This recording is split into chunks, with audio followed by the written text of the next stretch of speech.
Today, when people hear the name Babylon, they often imagine a legend, a city of impossible walls, hanging gardens, blue gates, ancient towers reaching towards the sky, a place so distant in time that it almost feels more like myth than history. But Babylon did not begin as a myth. It was a real city, built from mud brick, water, labor, religion, trade, ambition, and power. Its ruins lie in modern-day Iraq, south of Baghdad. But thousands of years ago, this place stood at the heart of Mesopotamia, one of the most important regions of the ancient world. And the most fascinating thing about Babylon is this: before it became a symbol, it was alive. To understand Babylon, we have to begin with the rivers. Mesopotamia was shaped by the Tigris and the Euphrates. These rivers did more than cross the land. They made civilization possible. Water fed the fields, canals organized the landscape, clay became bricks, and bricks became cities.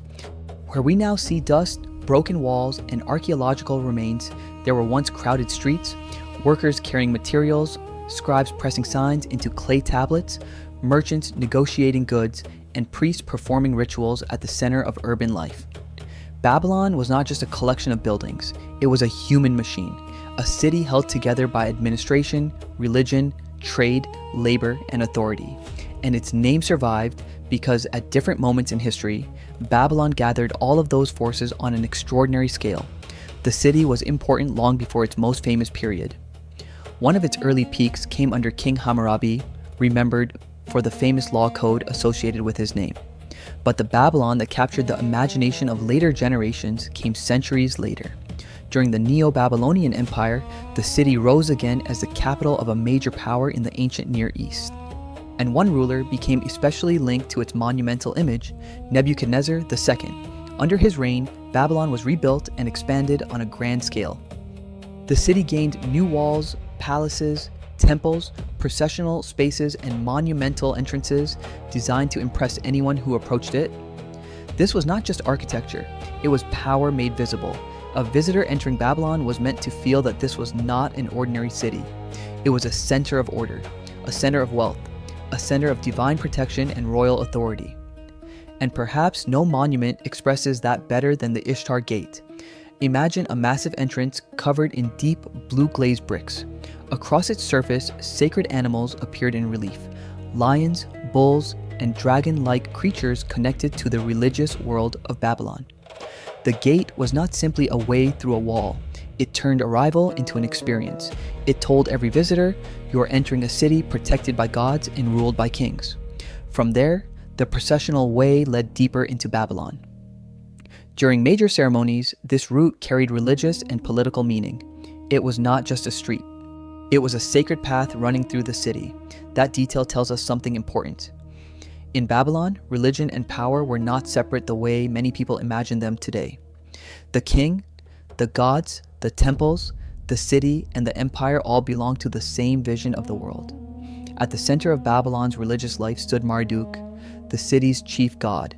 His temple, the Esagila, was one of Babylon's most important sacred spaces.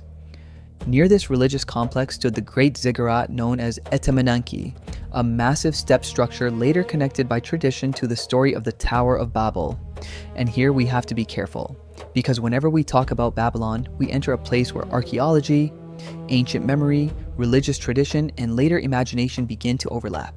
The real Babylon existed, its ruins exist, its bricks exist, its inscriptions exist, its urban remains exist. But the Babylon that survived in human imagination became larger than the physical city itself. It became a symbol of greatness, of excess, of ambition, of power, and of collapse. That is why the Hanging Gardens are so often mentioned in connection with Babylon. For centuries, they were remembered as one of the wonders of the ancient world. But the historical evidence connecting them directly to Babylon is still debated.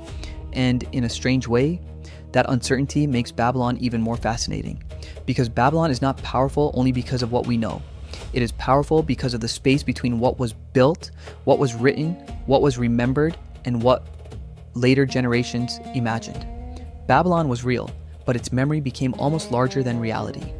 Different ages looked back at Babylon and saw different things. Some saw splendor, some saw arrogance, some saw a city of wonder, some saw a warning about human ambition. But behind all of those layers, there was still a real place, a city made by human hands, hands that shaped bricks, dug canals, raised walls, recorded accounts, carried pottery, lit oil lamps, and walked through streets we can only partially reconstruct today. That may be the most important truth about Babylon. It does not need exaggeration to be impressive.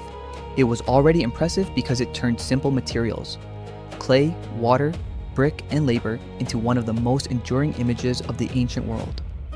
Over time, Babylon's political power faded. Empires changed, rulers passed. The center of the world moved somewhere else. The city that once projected order, wealth, and divine authority became a landscape of ruins. But its name did not disappear. Babylon remained alive as an idea. And maybe that is why we still speak about it, because some cities do not survive only through the stones they leave behind. They survive through the impact they leave on human imagination. Today, when we look at Babylon's ruins, we are not just looking at the end of an ancient city. We are looking at the trace of a place real enough to become history, and powerful enough to become legend. If you want to keep exploring ancient cities, lost empires, and the real places behind the legends, subscribe to the channel, and tell me in the comments which ancient city we should bring back to life next.